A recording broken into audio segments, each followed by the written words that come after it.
Hi, I'm Lindsay Hull, Head of Thought Leadership at S&P Global Sustainable One. And I'm Esther Wielden, a Senior Writer on the Sustainable One Thought Leadership team. Welcome to ESG Insider, an S&P Global podcast where Esther and I take you inside the environmental, social, and governance issues that are shaping the rapidly evolving sustainability landscape. On this podcast, we often hear how achieving the low-carbon transition on a global scale will require all tools currently available. Carbon markets are one of those tools that both companies and governments can use. Okay, Esther, I'm going to level with you here. There are just some things in life that I struggle to get my head around. The rules of American football is one. What counts as mid-century modern is another. Pokemon, like anything related to Pokemon. And if I'm honest, the carbon markets concept is always a little fuzzy to me. Well, I can't help you with Pokemon, and I probably know less than you about sports and design history, but I'm hoping that by the end of our two-part miniseries, you'll have a much clearer sense of the topic of carbon markets, including what they are, how they're used by companies and governments, and also how the regulatory environment for these markets is evolving. We'll also explore some of the challenges and opportunities ahead for carbon markets. To understand these dynamics, I spoke with our colleague Roman Kramarchuk. Roman is head of climate policy and market analytics at S&P Global Commodity Insights. Roman starts off by describing his role and defining the difference between the two types of carbon markets that currently exist, which are voluntary and compliance markets. Okay, here's Roman. I head up climate policy and market analytics within Commodity Insights. What that means is really understanding a lot of the dynamics around, first of all, the policy making that's looking to drive decarbonization on a local, regional, national, and global scale. And in terms of looking at the climate markets associated with that, what we do is we look at and analyze how those are implemented by governments, again, at a regional, local, national, and global scale, and how that translates into efforts that try to set a price on carbon through market-based mechanisms. Think of it as an opportunity to provide a price signal to drive decarbonization within the construct of a market. And I definitely want to come back to that topic of a price signal. For someone who's just getting to know this topic, what are carbon markets? How are they structured? Where do they exist? If you think of how environmental policy had often been done in the past, it was very much a command and control approach. It was putting limits on activities, mandating particular technologies, being very prescriptive. And the thinking behind the push towards markets is to let the covered entities figure out the best way to get the reductions, give them a high level target, and then don't prescribe how that's supposed to be done, but rather give them the opportunity to pick and choose how to get those reductions and respond to a price signal that tells them how much a ton of CO2 emitted or a ton of a greenhouse gas emitted is worth. As a system, then, what the market would drive is towards emissions reductions in a least cost and in a cost-effective manner. For CO2, markets are particularly effective because from an atmospheric perspective, it doesn't matter whether a ton of CO2 is released in one location or another. What's important is the atmospheric concentration of CO2 overall. So it's really amenable, CO2 is amenable to a market-based system. And then where we saw some of the biggest steps towards these markets take place is we saw Europe, which is often an environmental policy and market leader, implement the EU emissions trading system for all of its entities, essentially for every stationary large emitter installations of greater than a certain size, and create immediately, we saw a price of carbon being imposed on those sectors, and those sectors needing to and actually reducing emissions to hit those targets. Since then, we've seen those markets spread, and we've seen regions ranging from northeastern United States to California, to parts of Canada, to Korea, to Australia, to New Zealand, and more recently to China and other markets. And that list is going to continue to grow. So this has been a major element of country and company plans for decarbonization. And then, so what's the difference between a voluntary and a compliance market? No, it's an important distinction to make. The markets that I mentioned earlier, the one where the EU basically imposed a requirement or regulation on entities, when you have a government imposing a requirement on an entity, that will by definition be a compliance market. Those regulations come about through laws and then they are fleshed out through regulations. And that creates the structure of the market that defines how a ton of CO2 is defined, who exactly is covered, where the entities essentially account for their allowances. Allowances can be, or credits can be the currency through which these markets trade. That's how a ton of CO2 trades. So those are kind of the definitions, and the state, whatever the government entity is, are the ones that define the rules of those markets. That's different from voluntary markets because voluntary markets are cases where, let's say, a corporation has decided that they want to hit a net zero target, or they want to show progress in terms of emissions, or they even want to find a way to set an internal price for their company in terms of an internal CO2 price to create the right incentives. These companies are doing that for a number of reasons. One of the reasons can be really because they believe that they need to be getting down and reaching targets alongside of what the overall global Paris Agreement targets are. Another part of it is really that the companies feel that they're part of a broader community, and they want to represent in front of their customers, in front of their counterparts, in front of their stakeholders, or even in front of their investors, that they are actively taking steps towards mitigating what is a global problem. Part of this will also be these companies acting ahead of the curve with the belief that at some point or other, compliance markets or compliance regulations will happen. And so, part of any sort of voluntary initiative can also be a bit of hedging against what may be a future compliance initiative. To that end, it's also been a much smaller market. The compliance markets are much, much larger right now, and the voluntary markets had been growing, but they're still a fraction of the size of the compliance markets. When you say the compliance markets are much larger, what's the size difference? Yeah, I mean, there's different ways to measure the size of the markets, but if we say like a voluntary market is in the very low single digit billions in terms of value, the compliance markets, if you take them all together, is and end up being closer to, let's say, a trillion. Okay, yeah, so that's a pretty big difference.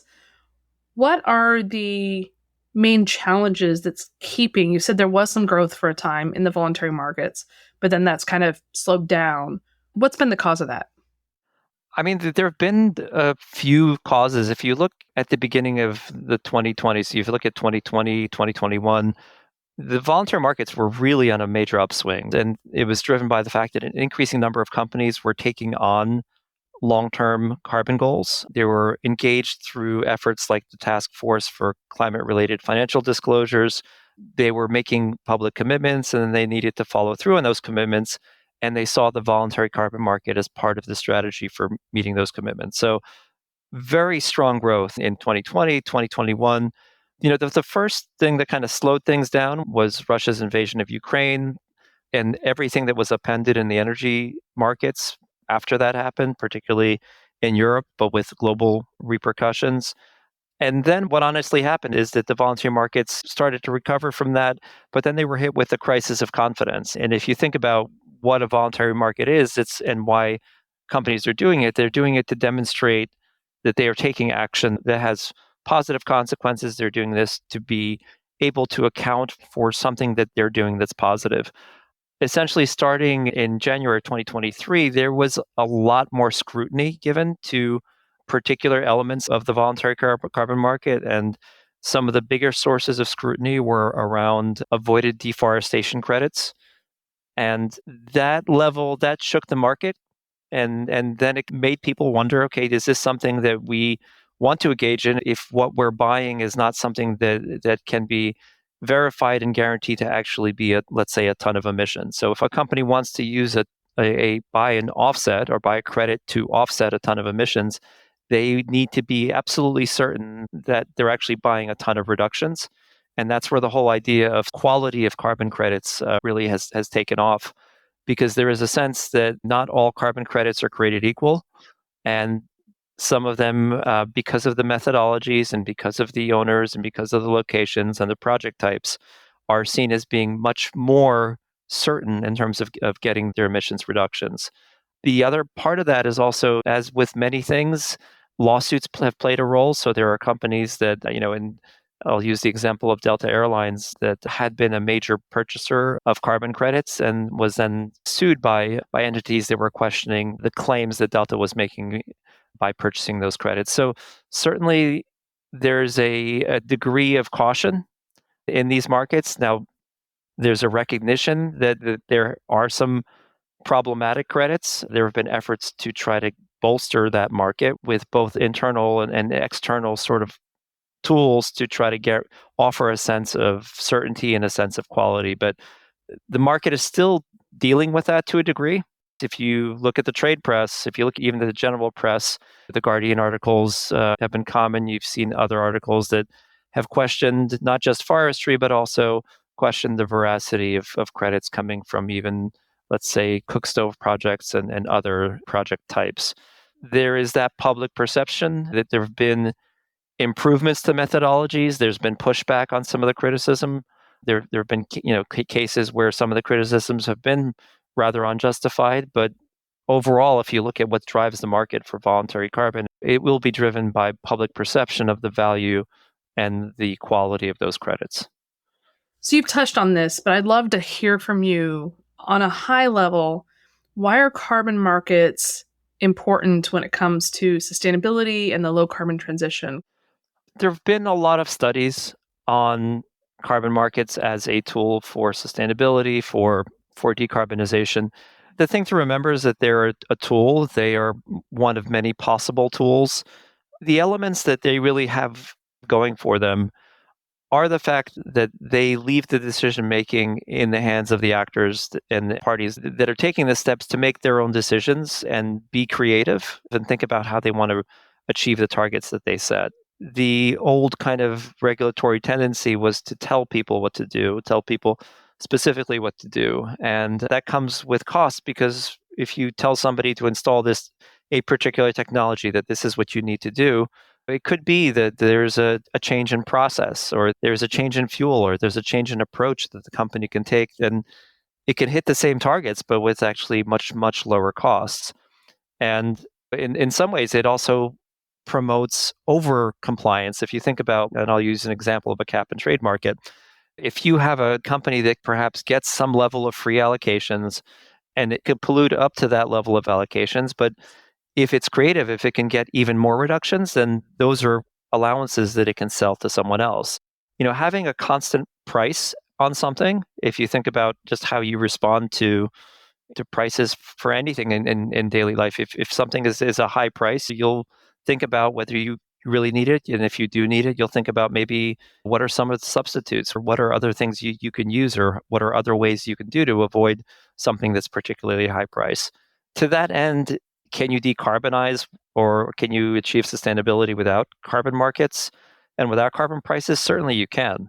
But can you potentially do it in a much more cost-effective manner, in a way that doesn't require sort of very command and control and prescriptive regulations? That's where carbon markets can really play a better role, because it leaves the decision-making in people who are with the entities that are in the position to be innovative and creative and get these reductions in a way that works for them. So, briefly, how does a cap and trade program work?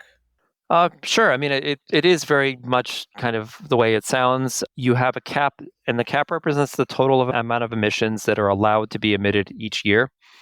And the trade part comes from, there are allowances that represent a ton of CO2 of emissions that are allowed under the cap. Those allowances, they could be sold off at auction. So there are markets that every week or every few weeks or every quarter have an auction of the allowances. And over the various auctions, if you add up all the allowances sold at auctions, that equals the cap. And covered entities then get to bid how much they want to buy from that cap. There's also, historically, some of these allocations have been given out for free. I think there are entities that are covered and are exposed to, let's say, trade pressures, or are particularly challenging to get reductions from. They may get allowances for free. And between the free allowances and the auction allowances, those are the ones that everyone ends up needing to buy or acquire. And for example, if you are a power generator and it's a particularly hot summer and you have to run your fossil fuel plants a lot harder to meet the demand, you're going to have to probably go out and purchase additional allowances from the market. You need to go bid more at auction. And if everyone's in the same situation, if everyone's facing a tough summer, then those prices are going to be bid up quite a bit higher because everyone's going to have that higher cost of compliance on their abatement curve to get those reductions. There's nuances. There are some cap and trade markets that have price caps that if you hit to a certain price cap, some extra allowances can be released into a market. Or if prices go too low, then auction allowances will be pulled from a market. So sometimes these markets, and particularly sometimes these markets end up being a little bit more like a central bank where they kind of try to control and hit a target range.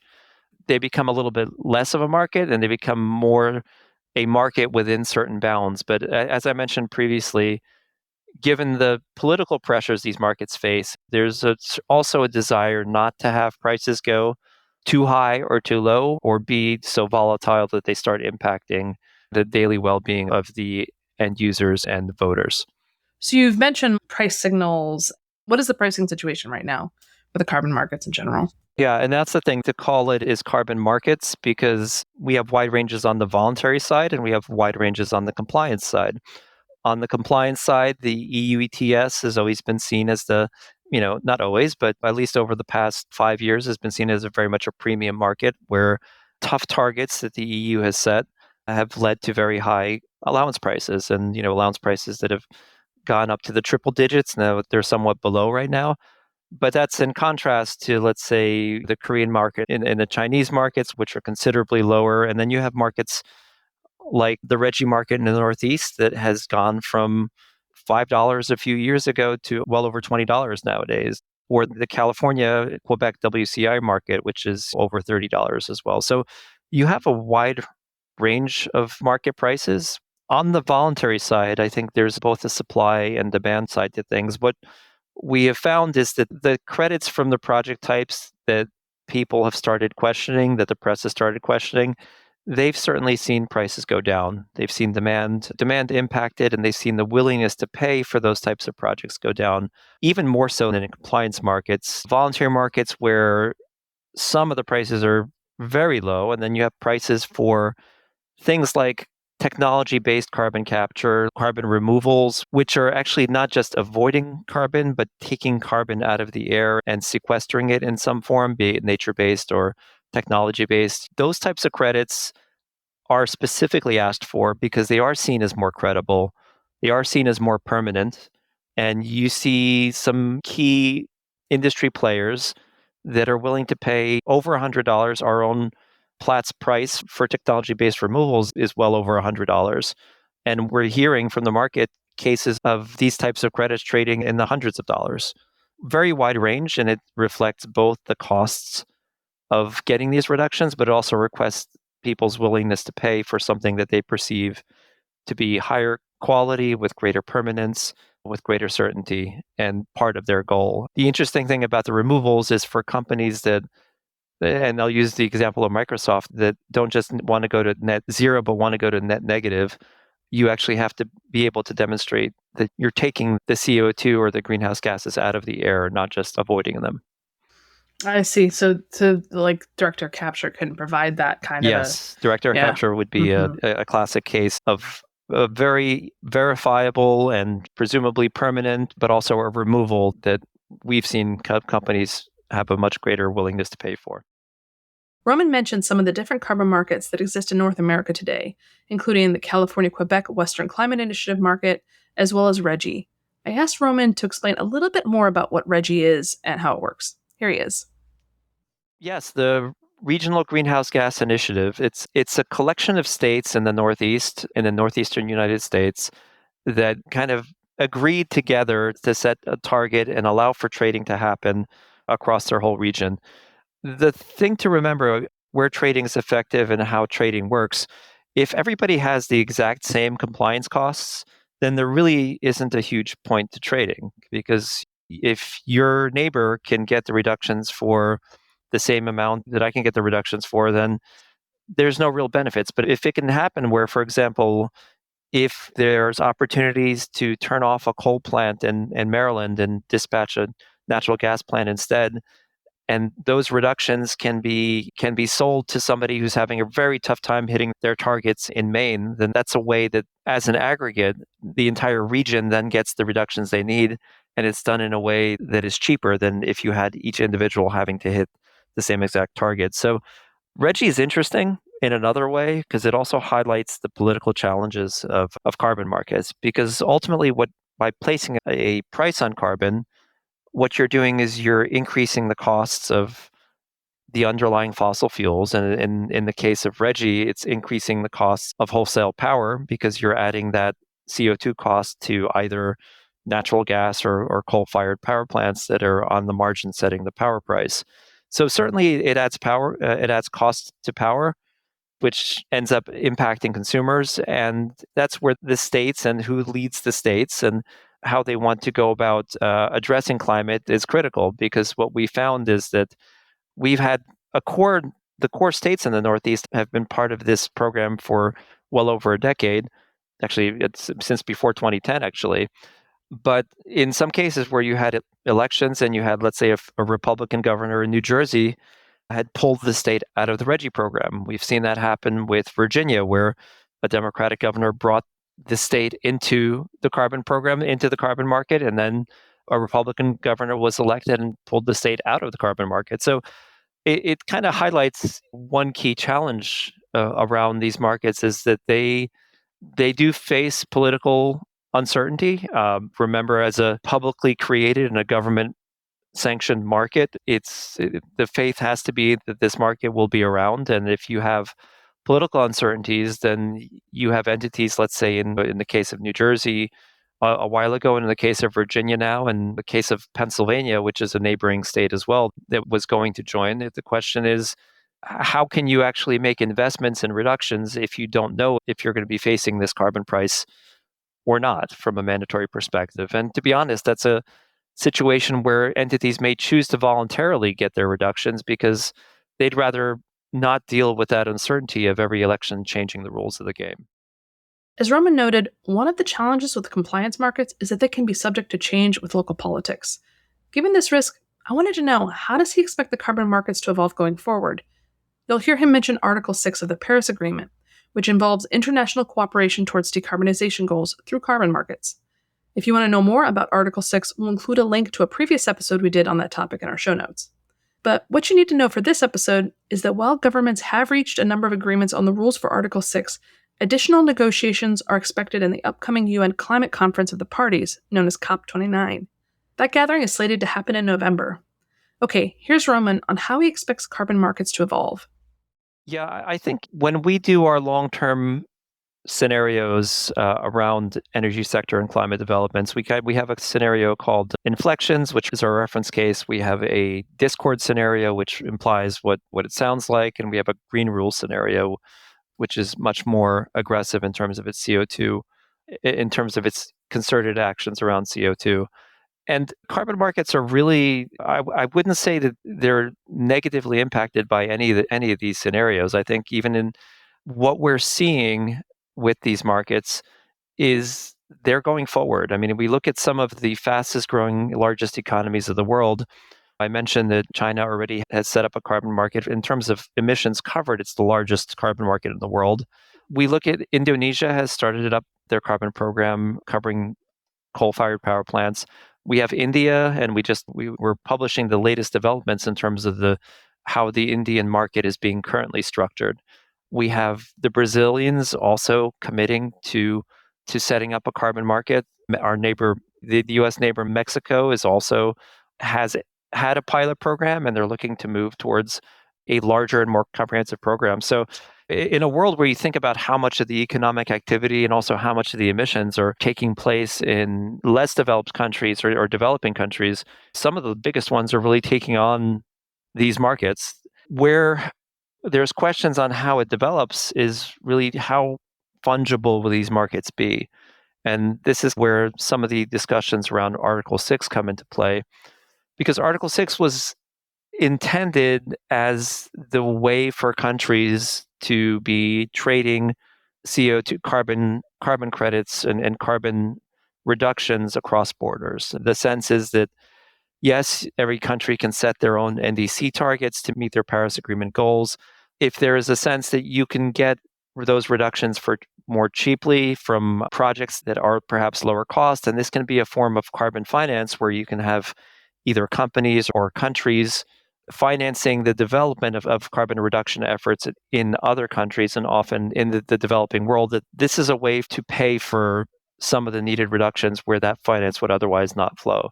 So to that sense, when we look at our scenarios, the uncertainties are not really whether the carbon markets will continue to develop and continue to grow, because we do expect that to happen in the core three scenarios in many countries. The question is how aggressive they'll be, whether they'll be able to talk to each other, and whether we'll have this sort of international system for climate finance where the carbon markets will be that mechanism through which the reductions are actually paid for. The differential will be the level of carbon prices. You mentioned that the carbon prices are often not seen as high enough to get the reductions. Certainly, some of the carbon prices in the lower value carbon markets around the world are not enough to drive to a 1.5 degree goal, and that's what we're seeing. Our reference case doesn't get us anywhere close to a 1.5 degree goal. So in order to get to a 1.5 degree goal, the efforts have to be more aggressive. And then the question becomes how to pay for that. And this is where the international carbon trading side of things can be a form of carbon finance to drive some of those reductions in the developing world. Great. Well, I think we've covered a ton in today's discussion. Is there anything we didn't get to that you wanted to mention? Oh, I mean, there's always 100 other things that we can talk about. It's Yeah. there's like I said, I mean, these markets, they change on a daily basis because this is a market. There's a different price every day, and there's reasons for prices to go up and there's reasons for prices to go down. There are countries and regions that are setting up their markets for the very first time. There's even markets such as clean fuel standards, which I haven't mentioned, low carbon fuel standards in Canada, low carbon fuel standards in California. These are all markets that are being expanded, they're being developed, which is why this is so challenging to talk about, because back in 2005, the EU ETS would have been the carbon market to talk about. And at this point, we've got a quarter of the world's emissions now covered by some form of carbon price, and that number is only going to go up. So today we heard how carbon markets can play a role in helping find a cost-effective path to decarbonization for both countries and companies, and can help drive decarbonization in emerging markets. All right, so Lindsay, at the start of this episode, you said this was kind of a confusing topic for you. How are you feeling after hearing Roman's explanation? As is usually the case when I talk to Roman, I'm feeling much better informed about the topic of carbon markets and the difference between compliance and voluntary markets in particular, how these are a tool for reaching sustainability and decarbonization goals. Well, we have so much more to cover on this topic. Next Friday, we'll be back with part 2 of our mini-series, where we'll take a deep dive into the evolving world of voluntary carbon markets. So please stay tuned. Thanks so much for listening to this episode of ESG Insider. If you like what you heard today, please subscribe, share, and leave us a review wherever you get your podcasts. And a special thanks to our agency partner, the 199. See you next time.